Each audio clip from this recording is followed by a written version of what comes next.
No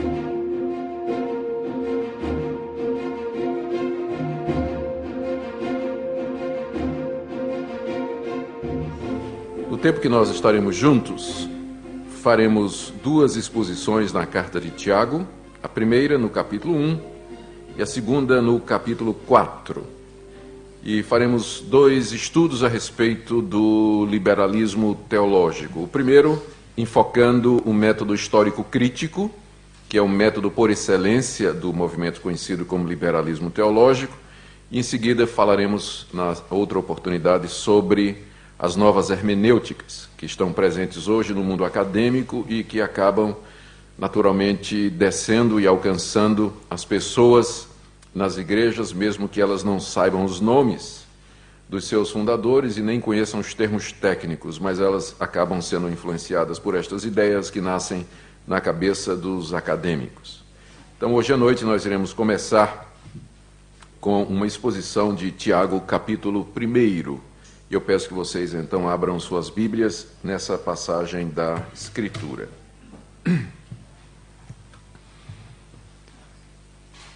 Tiago, capítulo 1, vamos deixar nossas Bíblias abertas, nós faremos a leitura à medida que a exposição prosseguir. Vamos começar lembrando em que situação essa carta foi escrita. O Tiago aqui é provavelmente o Tiago, irmão de Jesus. Não é o Tiago apóstolo, esse morreu muito cedo, decapitado em Jerusalém. Então, Tiago, que era meio-irmão de Jesus, assumiu a liderança da igreja em Jerusalém e passou a exercer a sua autoridade apostólica no cristianismo judaico daquela ocasião, também todo o cristianismo. E era contado, embora não apóstolo, mas ele era contado junto com o grupo apostólico. E Tiago resolveu escrever esta carta, que é uma carta geral, com dois objetivos em mente e que objetivos estes que tinham a ver com a necessidade das igrejas às quais ele se dirige. A primeira era a questão das dificuldades, provações que aquelas igrejas estavam passando. Boa parte da literatura do Novo Testamento foi produzida exatamente em resposta a essa situação de dificuldades que as igrejas se encontravam. E essas dificuldades eram causadas, em parte, pelas perseguições, a princípio dos judeus, e depois do próprio Império Romano, um pouco mais tarde, aí, por volta da década de 70. Perseguição essa que, inclusive, custou a vida do apóstolo Paulo. Mas antes dos romanos, os judeus, o livro de Atos nos deixa muito claro, perseguiam muito os cristãos. E ser cristão naquela época era muito difícil e também perigoso. Os pagãos tinham várias ideias a respeito do cristianismo. Primeiro, consideravam os cristãos como ateus, porque numa terra onde todos têm muitos deuses, quem tem um só é considerado ateu. Também os cristãos eram considerados como péssimos cidadãos, porque eles não se curvariam diante de César. E na mente pagã, igreja e Estado estavam intimamente ligados. César era o imperador e o filho dos deuses. Na hora que você não se dobrava diante de César, aquilo era interpretado como um ato de péssima cidadania. Tanto é que quando Nero precisou encontrar um responsável ou responsáveis pelo incêndio de Roma, foi só apontar para os cristãos e todo mundo aceitou o que Nero tinha dito, porque ele já tinha uma fama de péssimos cidadãos. E também corriam boatos a respeito dos cristãos de que eles eram canibais, comedores de carne humana, porque uma vez por semana eles se fechavam em algum lugar para comer a carne e beber o sangue de alguém. Então era assim que a mente pagã interpretava a celebração da ceia, e boatos, rumores corriam por todo o império a respeito dessa seita. E ser cristão, portanto, representava um perigo muito grande. Boa parte da literatura do Novo Testamento, como eu disse, foi produzida exatamente para orientar os cristãos, confortá-los e sustentá-los no meio das grandes dificuldades que eles enfrentavam.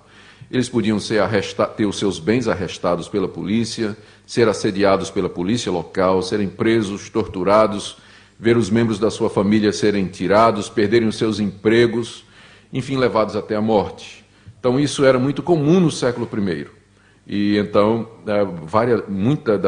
muitas das cartas neotestamentárias tinham como objetivo confortar e instruir os cristãos sobre como eles deveriam se comportar e como deveriam viver. E a carta de Tiago é uma delas. ela é escrita com esse objetivo. Mas havia um outro propósito também na mente de Tiago, quando ele escreveu essa carta. É que aqueles cristãos, além de estarem passando por muitas dificuldades, não só perseguições, mas dificuldades financeiras e várias outras que nós veremos, aqueles cristãos eram considerados por Tiago como superficiais. Essa carta, ela é conhecida por isso, pela sua praticidade. Ela está o tempo todo chamando os cristãos a viverem na prática aquilo que eles, em teoria, já sabem. Para Tiago, ser crente não é só ouvir sermões, é o que ele vai dizer no capítulo 1, mas a religião verdadeira é visitar os órfãos e as viúvas nas suas tribulações e se manter incontaminado do mundo. Para Tiago não basta dizer que Deus é um só e que Deus existe, porque fé sem obras é morta. Para Tiago, de que adianta nós termos a fé do nosso Senhor Jesus Cristo se nós fazemos acepção de pessoas? E que adianta nós dizermos que amamos a Deus, mas somos amigos do mundo, capítulo 4. Então, a carta ela é uma chamada à coerência, é uma chamada a viver o cristianismo de maneira prática. Talvez seja por isso que Lutero, não encontrando aqui uma ênfase de Tiago, a doutrina, a questão da justificação pela fé, considerou a carta de Tiago como carta de palha e na sua tradução a colocou juntamente com Judas no final da sua tradução, da Bíblia que ele traduziu. O que pouca gente sabe é que na segunda edição ele já trouxe Tiago de volta ao lugar legítimo, né? Que é o cânon do Novo Testamento. Porque é claro que a vida cristã não se resume somente na doutrina da justificação pela fé. Nós temos que saber o que é que isso representa na prática. Como é que nós vivemos no dia a dia essa justificação pela fé. E é por isso que Tiago está aqui. Ele mostra como é que nós, que professamos a verdadeira fé e a verdadeira doutrina, devemos caminhar. O capítulo 1, então, traz esses dois pontos. Na primeira parte do capítulo 1, Tiago dá 5 ou 6 orientações aos cristãos de como eles deveriam enfrentar as diversas provações que eles estavam passando. E na metade do capítulo, para o final, ele muito naturalmente passa para o segundo ponto, exortando os seus leitores a praticarem aquilo que eles já sabiam e que ouviam regularmente nas suas igrejas aos domingos. Muito bem, a primeira parte, então, vamos sobre como os cristãos deveriam enfrentar as tribulações. E antes de entrar nas orientações práticas de Tiago, uma coisa já nos chama a atenção, é que se Tiago tivesse vivido nos nossos dias, é claro que jamais teria escrito essa carta. Porque nos nossos dias nós aprendemos que para nós sairmos da dificuldade, basta fazermos uma corrente de oração, basta que nós tenhamos a oração poderosa dos 318 homens de fé, que nós façamos uma peregrinação a alguma cidade santa, ou que tragamos algum objeto ungido que coloquemos em nossa casa ou na nossa indumentária, e todos os problemas se vão. Ou como diz aquele cântico muito conhecido, basta pronunciar o nome de Jesus e os nossos problemas se vão. Então, como Tiago não viveu no dia de hoje, e ele não sabe que basta fazer estas coisas místicas e os problemas vão embora, então é que ele tem um capítulo inteiro ensinando aos cristãos como é que eles devem se comportar no meio das dificuldades. É claro que eu estou usando um pouco de ironia, né? Não preciso nem dizer. É evidente que a palavra de Deus nunca nos prometeu uma viagem tranquila. O que Deus nos promete é uma chegada certa. Nós estaremos lá. Ele haverá de nos guardar pela sua graça. Mas o caminho nunca foi prometido um caminho fácil. E estas cartas foram escritas exatamente para isso. A primeira orientação de Tiago é que nós devemos ver as dificuldades dessa vida como sendo um motivo de grande regozijo, versos 2, 3 e 4. Meus irmãos, tende por motivo de toda alegria o passardes por várias provações, ou tentações, como é traduzido em algumas Bíblias, sabendo que a provação da vossa fé, uma vez confirmada, produz perseverança. Ora, a perseverança deve ter ação completa, para que sejais perfeitos e íntegros, em nada deficientes.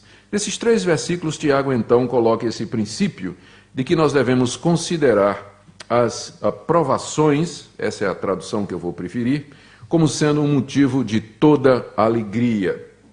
É evidente que Tiago aqui não está dizendo aos irmãos que é pecado que nós gemamos ou soframos ou digamos a Deus, Senhor, está muito difícil.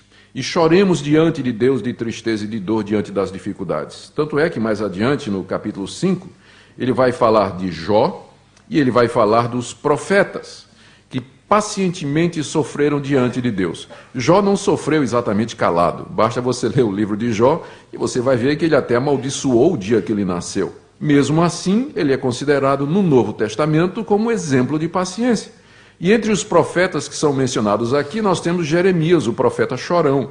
É só você ler a carta de Jeremias e o livro de Jeremias e Lamentações de Jeremias, e você verá que esse homem de Deus, que é colocado como exemplo no sofrimento, ele lamentou-se mesmo, ele se queixou diante de Deus das dificuldades. Então, quando Tiago diz, meus irmãos, tenham como motivo de toda alegria passardes por várias provações, ele não está excluindo a possibilidade de que nós, à semelhança de Jó e dos profetas, nos dirijamos a Deus como seres humanos quebrados, feridos, vulneráveis, frágeis, e dizendo, Senhor, a dor é grande e o sofrimento é grande. O Senhor nos compreende. Ele sabe a nossa natureza, ele sabe que nós somos pó. O que Tiago está ensinando é que no meio de toda a dor, da dificuldade e da angústia do sofrimento, ao pensarmos no objetivo das provas, porque é que Deus permite que isso aconteça conosco, nós tenhamos então um motivo de gratidão a Deus e de alegria, lembrando qual é o propósito de Deus com todas estas coisas. É o que ele diz aí no verso 3, sabendo que a provação da vossa fé, uma vez confirmada, produz perseverança. Nós temos que saber, essa é a palavra-chave dessa sessão, saber que o objetivo de Deus com estas provas, com estas dificuldades, é que nós aprendamos a perseverança, a firmeza. Perseverar é você continuar a servir a Deus quando tudo dá errado.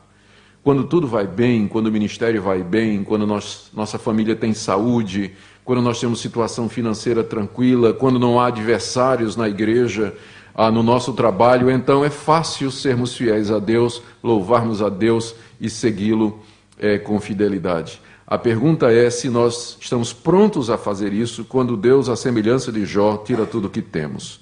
Perseverar é a capacidade de continuar a servir a Deus quando tudo dá errado. E esse é o propósito de Deus com as provas, diz Tiago. Perseverança não é uma coisa que a gente aprende na escola dominical, nos seminários, nos bons livros e nem nas conferências da Fiel. Aprendemos perseverança na vida, na escola da vida, onde Deus nos matricula e onde Ele constantemente nos submete ao seu ensino prático. Então, considerando isso e sabendo isso, é que nós devemos ver as provas e as dificuldades da vida como sendo motivo de toda alegria, um termo que só aparece aqui no Novo Testamento e significa uma alegria pura, completa, sem estar misturada com qualquer outra coisa. E note que ele fala também de várias provações, várias aqui não no sentido de muitas, mas no sentido de variadas, diferentes provações. E quando a gente estuda a carta de Tiago, a gente percebe que, de fato, as provações que aqueles irmãos estavam passando eram variadas.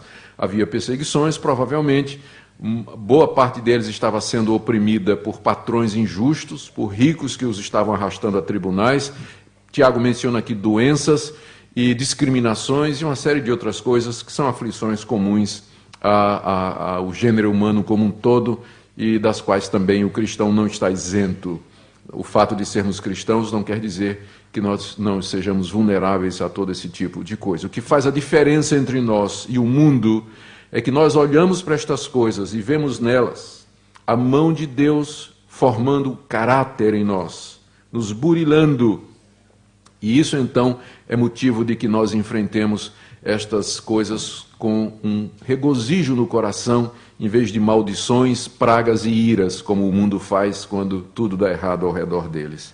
Agora note no verso 4 que o propósito final de Deus é que sejamos perfeitos e íntegros, em nada deficientes. Ora, a perseverança deve ter ação completa para que sejais perfeitos e íntegros, em nada deficientes. Eu não sei dizer qual é o plano de Deus em particular para a sua vida, se você me perguntar. Mas eu posso dizer qual é o plano geral dele para você. O plano geral dele para a sua vida é que você seja perfeito e íntegro, em nada deficiente.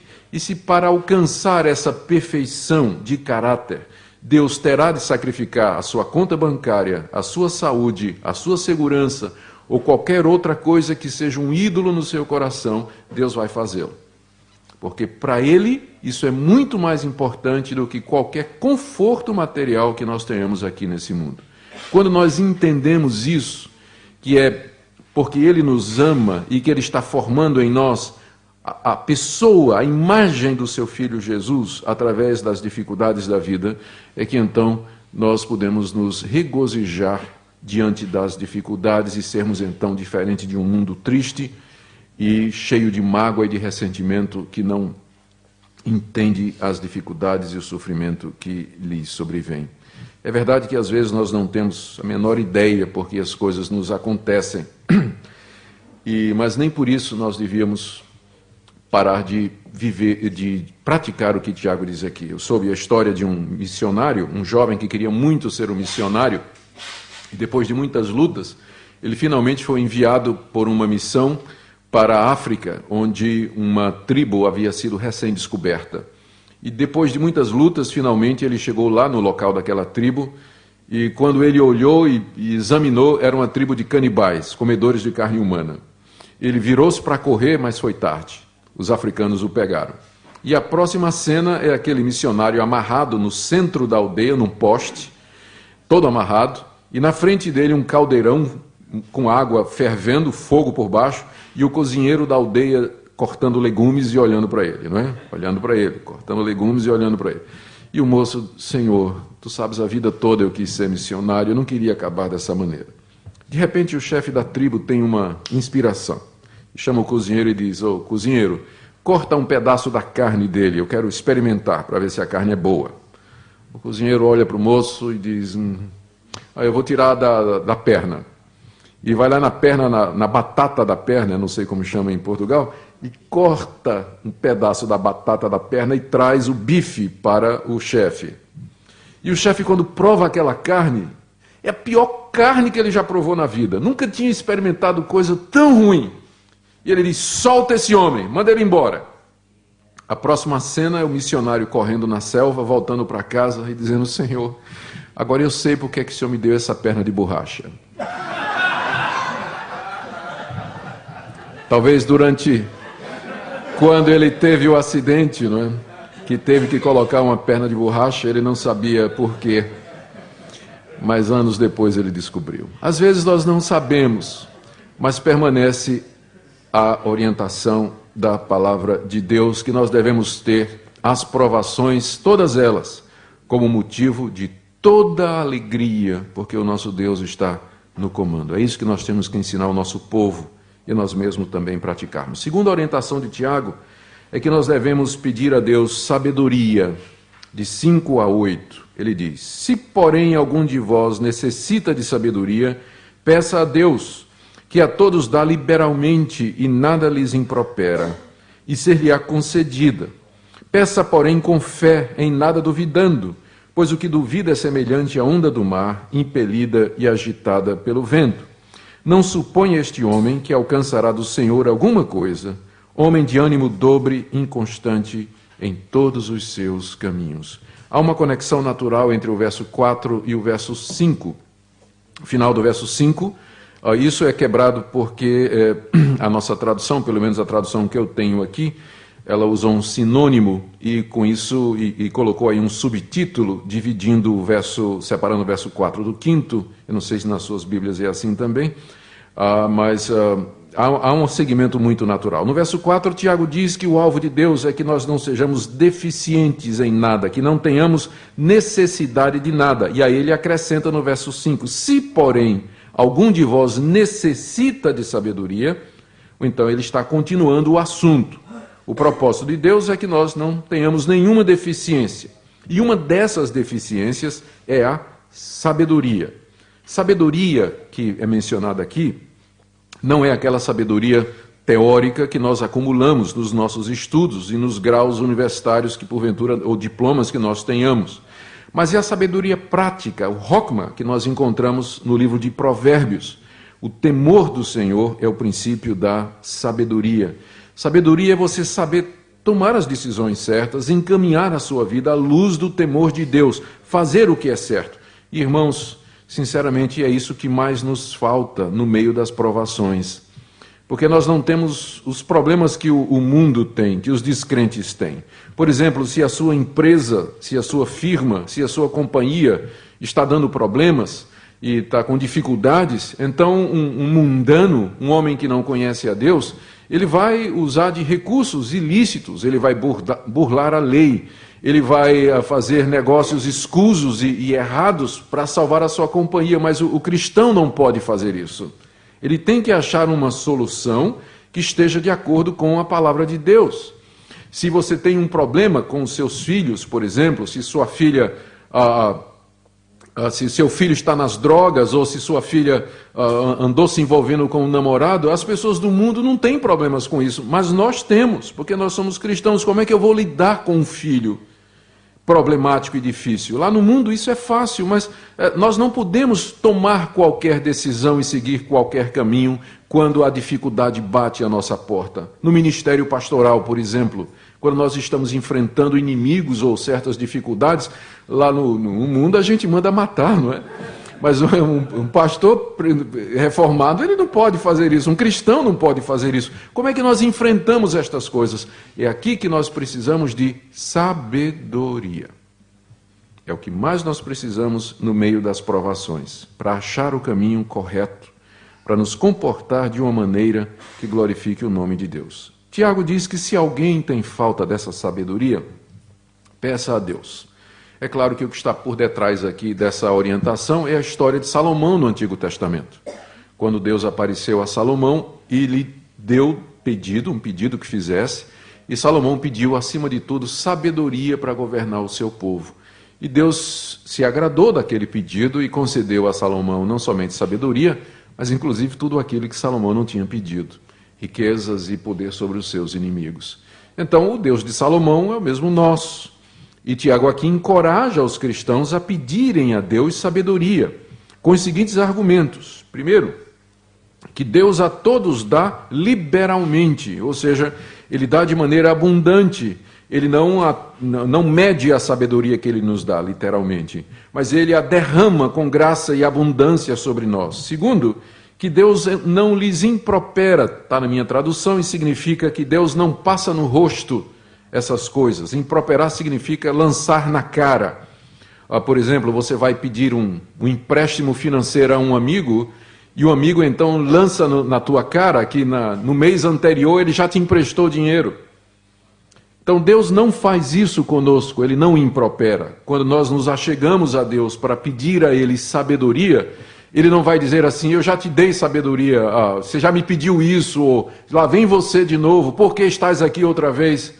Não, Deus não lança em nosso rosto as nossas faltas, mas Ele nos acolhe como sendo a primeira vez, e Ele liberalmente concede, como Tiago promete no final do verso 5, ser-lhe-á concedida. Aqui está a promessa de que Deus tem prazer em conceder sabedoria aos seus filhos e filhas quando nós estamos passando por grande dificuldade, por grande provação e vivemos em meio a grandes tentações. Podemos recorrer a Deus e pedir esta sabedoria. É uma pena que, infelizmente, nós e os membros das nossas igrejas deixamos para fazer isso depois, não é? Primeiro nós planejamos tudo, como é que vamos resolver os nossos problemas, e depois de tudo planejado, nós chegamos para Deus e dizemos, Deus, olha, eu vou fazer dessa maneira. Se o Senhor puder abençoar, eu agradeço. E assim por diante. Mas não é isso que Tiago nos instrui. Nós temos que, o tempo todo, a primeira coisa que nós temos que fazer é orar quando as dificuldades batem à nossa porta. Contudo, essas promessas, elas têm algumas condições. E a condição primeira e maior é que nós peçamos com fé. Verso 6 diz assim, peça, porém, com fé, em nada duvidando. A fé aqui é aquela firme confiança de que Deus não somente se agrada de nós, mas também que Ele está disposto a conceder tudo aquilo que nós lhe pedimos. Não se trata aqui, evidentemente, da fé salvadora, mas daquela confiança no Deus que nos salvou e que já nos deu seu Filho Jesus Cristo, e que, portanto, nos dará também com ele tudo mais que nós precisarmos. É a firme confiança nas promessas de Deus, em nada duvidando do amor de Deus, do seu bom propósito e das suas intenções para conosco. Tiago aqui compara o que duvida a duas coisas. Ele diz aí no verso 6 que o que duvida, primeiro, é semelhante à onda do mar, impelida e agitada pelo vento. Nós estamos à beira-mar. É fácil ver o que é que Tiago está dizendo. Basta o vento mudar de direção e a onda do mar também vai mudar de direção. Se o vento vem do norte, as ondas então haverão de seguir o seu caminho em direção ao sul, acompanhando o vento, e vice-versa. As ondas sempre se movem de acordo com o vento. Tiago compara o cristão que duvida a essa onda. Quando os bons ventos sopram, o cristão está feliz, ele está firme, ele dá o dízimo, ele dá a oferta, ele ora pelo pastor, ele faz tudo o que precisa fazer. Mas quando o vento é contrário, ele para de fazer todas estas coisas. São cristãos inconstantes. Lembram que a palavra predileta de Tiago é perseverança. Perseverança é você continuar firme com vento favorável ou vento contrário. O que duvida é como a onda do mar. Ele é levado ao sabor das circunstâncias e, portanto, ele não tem firmeza e, portanto, ele é um péssimo testemunho para o mundo do Evangelho de Cristo Jesus. Tiago diz no verso 7, não suponha esse homem que alcançará do Senhor alguma coisa. Ele pode orar, mas Deus não vai lhe responder. Deus não vai atender, porque Deus deseja que nós o busquemos com confiança firme, com confiança nas suas promessas, em nada duvidando da sua providência. Segunda coisa que Tiago compara o inconstante é uma pessoa de duas almas, é o que significa literalmente no grego, a expressão no verso 8, homem de ânimo dobre. Ter um ânimo dobre, a palavra dipsirros no grego, significa duas almas. Então imagine você ter duas almas, uma puxando para um lado, outra puxando para o outro. Dois ânimos, duas vontades, é uma belíssima figura da inconstância. O homem simplesmente não sabe o que quer nem para que lado vai. Uma figura do Antigo Testamento seria aquela do profeta Elias. Até quando vocês cochearão entre dois pensamentos? Até quando vocês vão manquejar entre dois pensamentos? Então, é a figura do inconstante, ele tem uma alma dupla, um ânimo dobre, um espírito inconstante em todos os seus caminhos. Aqui nós temos então a segunda recomendação de Tiago para aqueles cristãos. A primeira é, meus irmãos, considerem todas estas dificuldades que vocês estão enfrentando como motivo de grande alegria, porque é Deus que está transformando a vida de vocês e forjando o seu caráter cristão, porque Ele deseja que vocês sejam perfeitos, sem faltar em nada. Mas se vocês faltam sabedoria, então peçam a Ele para enfrentar essas dificuldades. E peçam com confiança, porque Deus dá liberalmente, como já deu a Salomão no passado. Temos esse exemplo no passado.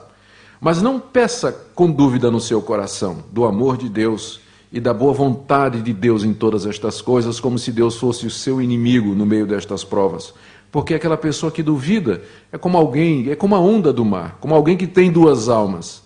Deus se agrada daquele que está firme no propósito de servi-lo, quer Deus lhe dê aqui nessa vida uma porção gostosa, saudável e tranquila, quer Ele permita que nós passemos pelo vale da sombra da morte. Terceira orientação de Tiago está aí do verso 9 até o verso 11, que nós não devemos deixar as circunstâncias da vida alterarem a nossa confiança, particularmente as condições financeiras. Verso 9. O irmão, porém, de condição humilde, glorie-se na sua dignidade, e o rico na sua insignificância, porque ele passará como a flor da erva. Porque o sol se levanta em seu ardente calor, e a erva seca, e a sua flor cai, e desaparece a formosura do seu aspecto. Assim também se murchará o rico em seus caminhos. Aqui Tiago fala do irmão humilde, que é o irmão pobre, e ele fala também do rico. Não sabemos se aqui ele se refere ao irmão rico ou aos ricos em geral. Toda vez que ele fala dos ricos aqui nessa carta, ele fala mal. ele fala de maneira crítica, ele responsabiliza os ricos pelo problema ou pelas dificuldades que as igrejas estavam passando. Então, é melhor talvez aqui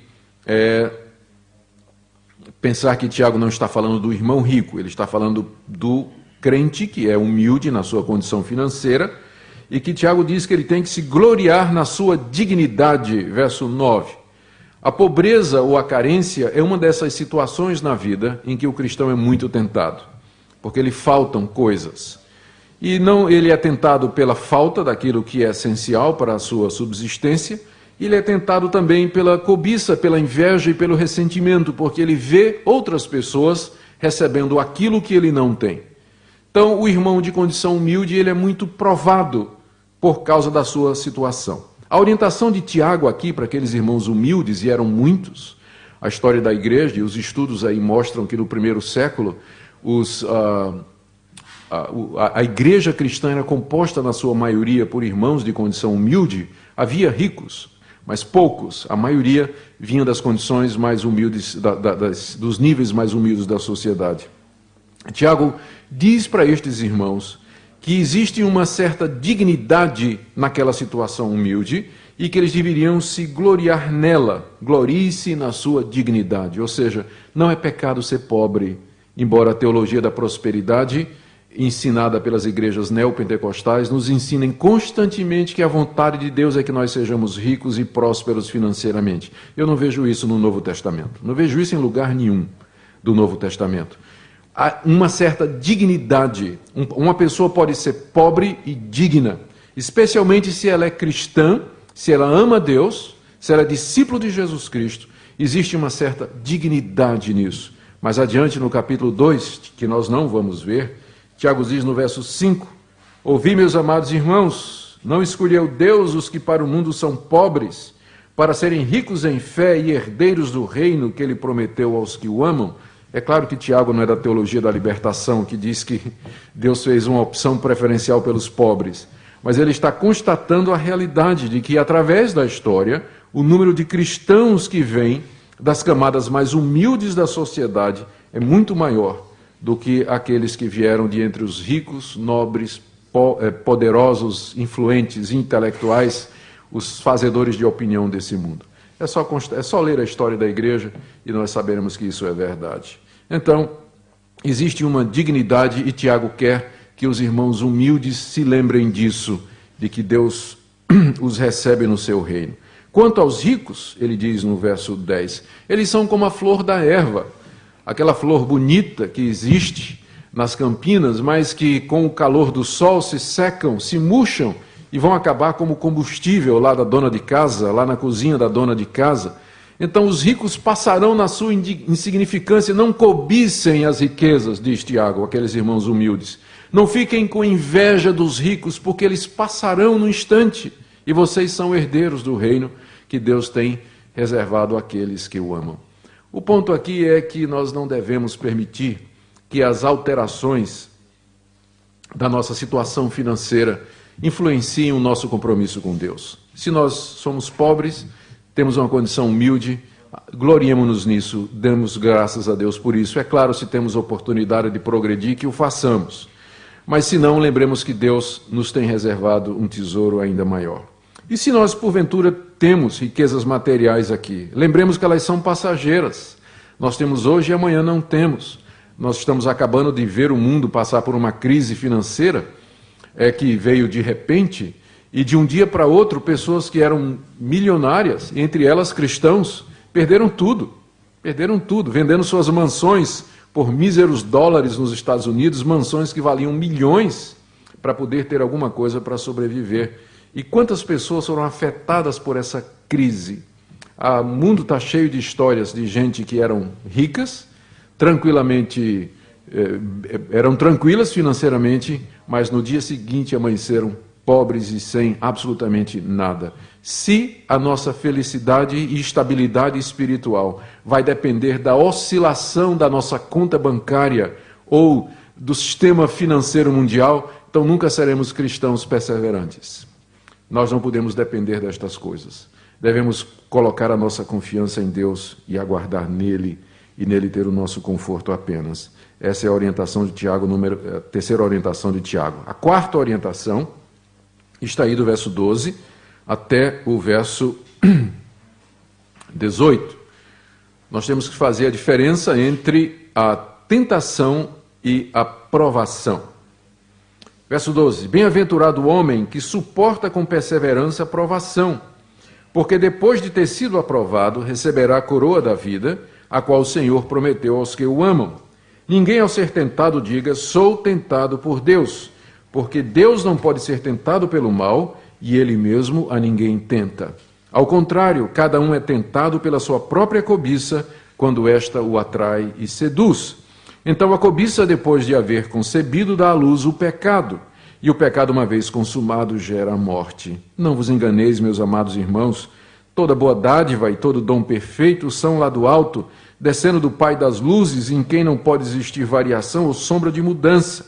Pois, segundo o seu querer, Ele nos gerou pela palavra da verdade, para que fôssemos como que primícias das suas criaturas. O ponto aqui dessa secção da carta é fazer a distinção entre provação e tentação. Essa distinção não é fácil no grego, porque a mesma palavra, peirasmos, ela pode significar tanto provação quanto tentação. Tanto é que algumas traduções simplesmente traduziram uniformemente toda essa seção, onde encontraram peirasmos, traduziram como tentação, tentação, tentação. Eu creio que essa não é uma tradução, não é uma maneira válida de fazer, porque uma palavra, só porque ela acontece várias vezes, não quer dizer que tenha sempre o mesmo sentido. Isso é o que na exegese chamamos de transferência totalitária indevida. Você encontra uma palavra e porque ela, nas vezes anteriores, significa X, você pensa que só porque ela ocorre ali, ela significa X também. E nós esquecemos que é o contexto que determina o significado das palavras, e que sem o contexto elas podem significar absolutamente qualquer coisa. Então, o contexto mostra aqui que Tiago está usando essa palavra em dois sentidos diferentes. O primeiro sentido é o sentido de prova, que está no verso 12. Bem-aventurado o homem que suporta com perseverança a provação. A versão que eu estou lendo preferiu traduzir como provação, e corretamente, porque aqui no verso 12, Tiago fala dessas dificuldades vindas da parte de Deus. E é aqui que está a diferença entre a tentação e a provação que Tiago faz nessa passagem. Deus nos prova, mas Ele não nos tenta. E embora a palavra seja a mesma, os sentidos são diversos. Nós podemos dizer que a provação é da parte de Deus, como já dissemos, e Tiago afirma isso no início do capítulo. Mas Ele não tenta o seu povo, e há uma diferença entre essas duas coisas. E que diferença é essa? Ora, no verso 12... a provação é alguma coisa que tem como objetivo nos aprovar e, no final, fazer com que nós recebamos a coroa da vida. Coroa da vida pode ser traduzido como a vida como coroa. Então, em vez de ser uma referência a um galardão, uma coroa da vida, a referência pode ser simplesmente a vida eterna, que é recebida como coroação da perseverança que nós tivemos aqui nesse mundo. É óbvio que Tiago não está ensinando salvação pelas obras, porque se estivesse, nem calvinista ele seria, não é? Não seria nem reformado. Na verdade, ele não está ensinando isso. Ele está apenas dizendo que quem é salvo, ele vai perseverar até o fim, ele vai ficar firme na palavra de Deus e vai andar nos caminhos do Senhor. Por isso ele coloca uma bem-aventurança num homem que suporta com perseverança as provas às quais Deus o submete. Mais uma vez, a palavra perseverança aparece aí, que é a palavra predileta de Tiago nesse capítulo 1, e que indica essa capacidade de suportar e viver como cristão em meio às dificuldades. Feliz o homem que suporta com perseverança as provações. Porque depois de ter sido aprovado, palavra que é tirada da linguagem da metalurgia, a aprovação aqui era o que se dizia de um metal que havia sido provado e purificado pelo fogo, e então estava pronto para o uso. Então, uma vez que Deus nos submeteu ao fogo da provação, nos purificou e nós passamos no teste, então nós receberemos a coroa da vida, note, a qual o Senhor prometeu aos que o amam. Quem ama a Deus vai perseverar. O que ama a Deus receberá a coroa da vida. O que ama a Deus é aquele que, provado, ele permanece firme. É uma descrição que Tiago faz do verdadeiro cristão. Quando eu voltei dos Estados Unidos, depois de ter feito o meu doutorado, eu voltei como todo jovem professor para os meus alunos lá no Brasil, muito Caxias, né, muito estrito, né? E minhas provas eram um horror. Os meus alunos morriam de medo das minhas provas, porque eram provas terríveis, tremendas. E eu tinha um objetivo, eu dizia, Deus, eu quero fazer provas, exames muito duros e difíceis, porque eu quero colocar para fora quem não é de fato vocacionado, quem não é pastor mesmo, eu quero botar para fora. E eu vou fazer isso reprovando com testes e exames muito difíceis. Então eu fazia os exames com o propósito de reprovar mesmo o mau aluno. Mas depois vieram os filhos, né? 4 filhos, adolescentes inclusive, entraram na adolescência na mesma época. E eu aprendi muito com os meus filhos. E hoje a minha atitude mudou. As minhas provas ainda são difíceis, mas eu não faço prova para reprovar ninguém. Eu dou provas difíceis para dar uma oportunidade aos meus alunos de serem aprovados e de tirarem boas notas. No fim é a mesma coisa, mas a intenção é diferente. Então Deus, é isso que Tiago diz aqui. Deus, quando nos prova, Ele não tem como propósito nos reprovar, mas nos aprovar para que nós tenhamos a coroa da vida. E é nesse sentido que a prova é diferente da tentação, que é o que ele explica no verso seguinte. Agora, ele diz, ninguém ao ser tentado, é a mesma palavra, peirasmos, só que agora é no sentido não de prova, mas de tentação. Qual é a diferença entre as duas coisas? Vou dizer em seguida. Ninguém ao ser tentado diga, sou tentado por Deus, porque Deus não pode ser tentado pelo mal e Ele mesmo a ninguém tenta. Uma das tendências nossas, quando nós estamos passando por um período de dificuldade, é atribuir a Deus o que nos está acontecendo. Isso muito mais entre nós calvinistas, porque nós sabemos que o nosso Deus é soberano e Ele decretou tudo o que existe e que Ele está no controle de todas as coisas. E quando as situações difíceis, as situações adversas, elas vêm sobre nós e nós acabamos caindo e fazendo aquilo que nós não devíamos, existe a tendência de dizer ou de colocar a culpa em Deus. Eu só pequei ou eu só caí, eu fiz o que era errado, porque a provação foi mais forte do que eu podia suportar. Eu não tinha outra alternativa a não ser pecar, porque era tão difícil, era tão forte, as circunstâncias eram tão adversas, que eu não tive escolha. Então, em outras palavras, nós estamos fazendo como Adão, a mulher que tu me destes. A mulher que tu me destes. Ninguém, ao ser tentado no meio das provações e ao cair, diga, sou tentado por Deus. Porque Deus não é tentado pelo mal, a sua natureza santa, imutável, perfeita, ela não é suscetível ao mal, e Ele mesmo a ninguém tenta. O alvo de Deus nunca é nos induzir ao pecado quando Ele nos coloca numa situação difícil.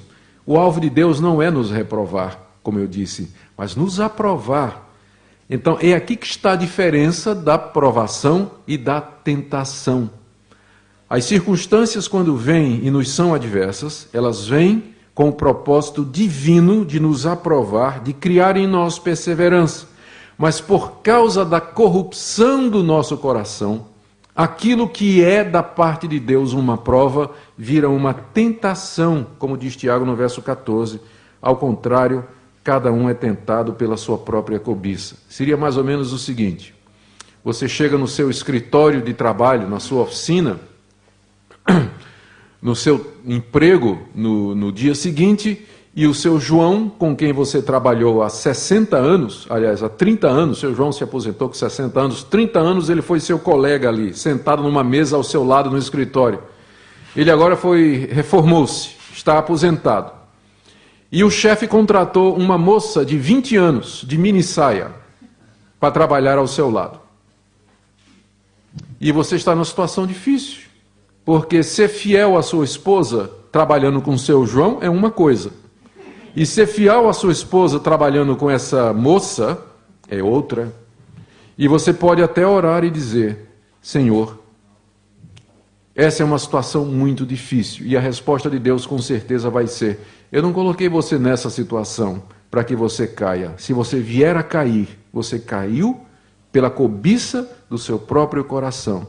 Mas eu lhe coloquei nessa situação para que você prove a sua fidelidade a mim e a sua esposa, e você cumpra os votos que você fez no matrimônio. Então, aquilo que da parte de Deus é uma prova, por causa da corrupção do nosso coração, se torna uma tentação. E se viermos a cair em tentação, não devemos confundir as duas coisas e atribuir a Deus a culpa do nosso pecado, como muitos cristãos fazem isso.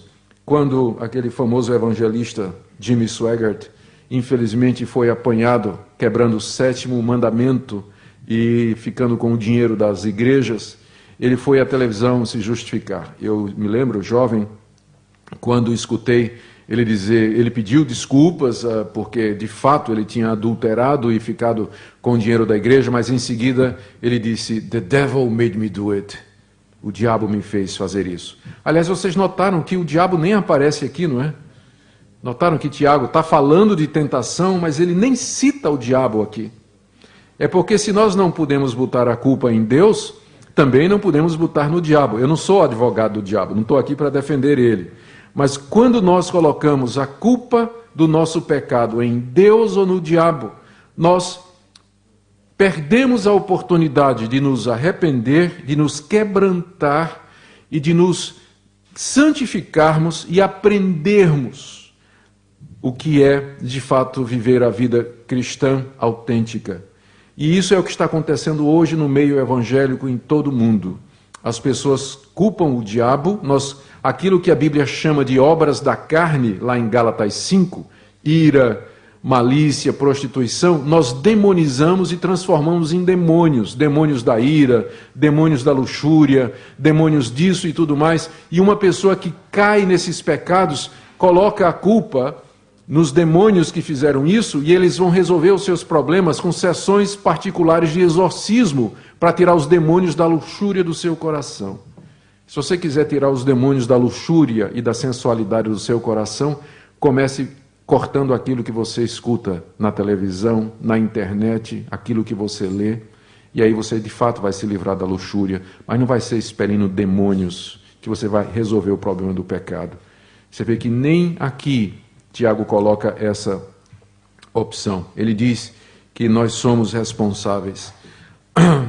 Vou contar uma historinha para vocês e vou perguntar quem vocês acham que escreveu. Um homem estava andando numa rua, de repente vem uma mulher muito bonita, vestida sensualmente, e essa mulher começa a conversar com esse homem, atrai esse homem, seduz esse homem, e eles vão para um determinado local onde eles mantêm relações e aquela mulher fica grávida. E quando finalmente aquele menino nasce, e ele pode, a primeira coisa que o filho faz é pegar uma arma e matar o pai. Sabe quem escreveu o roteiro dessa história? Tiago. É o que ele está dizendo aqui. Não é isso que ele está dizendo? Como ele personifica a cobiça e o pecado, verso 14. Ao contrário, cada um é tentado pela sua própria cobiça, quando esta o atrai e seduz. Então a cobiça, depois de haver concebido, engravidado, quando é que a cobiça engravida? É quando nós dizemos sim a ela. Quando nós somos seduzidos pela tentação, engravidamos a cobiça. E ela então dá à luz o pecado. O que é que nasce dessa união entre a minha vontade e a tentação? Nasce o pecado, que é o filho que foi gerado pela minha decisão. E o pecado, uma vez consumado, uma vez que ele realizou, ele gera a morte de quem? Minha. É o meu filho que me mata. E Tiago está contando essa história aqui para dizer: o pecado é seu filho. Não coloca a culpa em Deus. Faça o teste do DNA, ele é seu filho. Você que o gerou. E com isso ele está tirando qualquer base para que nós atribuamos a Deus participação no pecado. Eu sei que esse é um dilema antigo. Qual é a origem do mal? Os calvinistas, em particular, nós nos preocupamos com isso, a questão da origem do mal. Talvez eu não saiba explicar a origem do mal, mas uma coisa eu posso lhe dizer: Deus não é responsável por ele. Ele está no mundo pela permissão soberana de Deus, mas de uma maneira que nós não sabemos explicar e não podemos compreender. Deus não é responsável pelos atos pecaminosos de suas criaturas. Por isso que elas darão conta dos seus atos pecaminosos a Deus, e por isso que Deus não é injusto quando as envia para a condenação. A Bíblia responsabiliza o ser humano pelo pecado e pela decisão errada que ele faz. Não deixemos a nossa fé reformada toldar, ou obnubilar, ou escurecer por um minuto esse fato, e pensarmos que a graça de Deus e a soberania de Deus nos dão uma desculpa para o pecado, porque não dão. Nós somos responsabilizados na Escritura pelas nossas ações. Então, portanto, ao sermos provados, e se porventura cairmos, não digamos que a culpa é de Deus, porque de Deus, ele continua, só vem o bem. Verso 16, não vos enganeis, meus amados irmãos, toda boa dádiva e todo dom perfeito são lá do alto, descendo do Pai das luzes, em quem não pode existir variação ou sombra de mudança. Ou seja, de Deus só pode vir o bem. Todo bem que nós temos e experimentamos vem lá do alto, desse Deus imutável. Note que ele chama Deus aqui o Pai das luzes. As luzes aqui são os luzeiros do firmamento, que mudam. Todos nós sabemos como a sombra varia de acordo com a mudança do sol no céu. Os luzeiros variam e há sombra de mudança. As mudanças das sombras mostram como eles mudam de posição. Mas o Pai das luzes, ele não é como a sua criação.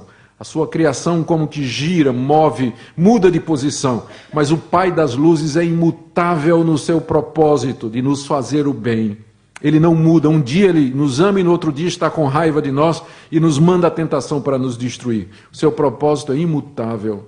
Ele que é o Pai das luzes, nele não há variação nem mudança de sombra, como existe nas luzes ou nos luzeiros que ele criou. Até porque, Tiago diz, ele nos gerou segundo o seu querer, pela palavra da verdade, para que fôssemos como primícias das suas criaturas. Esse é o alvo dele conosco.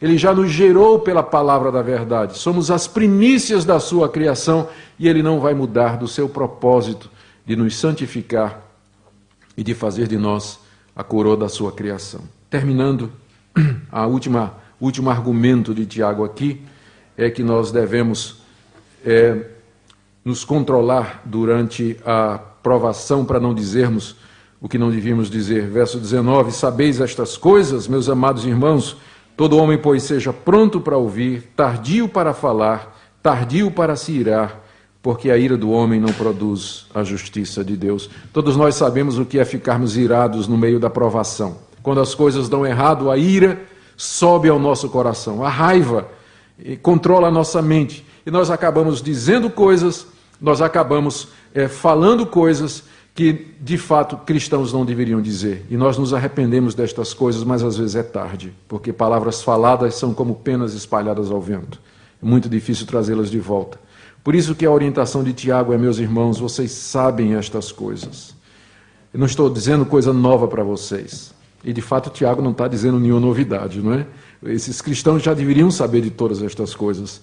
Então, já que vocês sabem, pratiquem isso, que todo homem, pois, sendo tentado, seja pronto para ouvir. Escute mais. Não é sem razão que Deus nos deu 2 ouvidos e somente uma boca. Ele quer com isso dizer que nós temos que ouvir muito mais no meio da dificuldade. Ouçamos os conselheiros, ouçamos os ministros, ouçamos a palavra de Deus, homens sábios, mulheres que Deus nos deu como esposas e que podem nos ajudar e sempre, frequentemente, constantemente estão nos ajudando.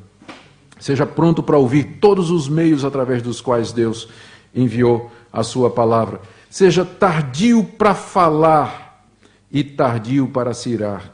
O argumento de Tiago é, porque a ira do homem não produz a justiça de Deus. A justiça aqui não é a justiça justificadora de Deus, mas é o atributo de Deus pelo qual ele faz todas as coisas certas. Se nós estamos irados, nós não estamos em condição de propor uma solução ou tomar uma atitude que esteja de acordo com o Deus que é justo, o Deus que é verdadeiro, o Deus que é bom. Crentes irados geralmente tomam decisões e dizem coisas que envergonham o Evangelho. Por isso nós devemos ouvir mais e falar menos, e não permitir que a ira encha o nosso coração. Irmãos, em conclusão, eu creio que a diferença principal entre nós e o mundo não é o fato de que nós somos imunes às dificuldades da vida. Quando cai um avião, o crente não fica flutuando no ar, ele cai juntamente com os descrentes também. Da mesma forma, quando um trem bate ou quando um navio afunda, quando vem uma epidemia de peste ou de gripe, ela atinge a todos indistintamente. O que faz a diferença do crente e o mundo não são as aflições e as dificuldades da vida, mas como nós as enfrentamos, como nós reagimos a elas. E é nesse ponto que, às vezes, as nossas mãos destroem aquilo que nós construímos com as nossas bocas. Nós pregamos, nós anunciamos, mas não vivemos como homens e mulheres que temem a Deus, que amam a Deus e que perseveram em servi-lo no meio das dificuldades. Que Deus nos dê ministérios abençoados, que nós vivamos isso em nossos ministérios, para que possamos ensinar as nossas ovelhas que vivem constantemente no vale de lágrimas, sofrendo e chorando, e que precisam da orientação dos seus pastores. Amém.